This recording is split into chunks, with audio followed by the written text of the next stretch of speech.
Це військова машина, призначена для захисту України. Це основна башня, в неї є спомагательна башня.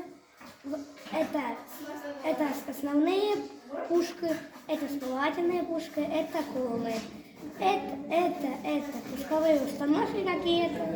И это в ней є три двигуни, основний і вспомогательний, який крутить башню. Ці двигуни призначені для їзду, а цей двигатель призначений для крутіння башні. У неї є колеса, много колес, щоб вона могла проїхати грязь. Допоможна башня. Це захисні щити. Це станція для інтернету, спутникова антенна і сонячні панелі. І ще ця башня може скрутитися.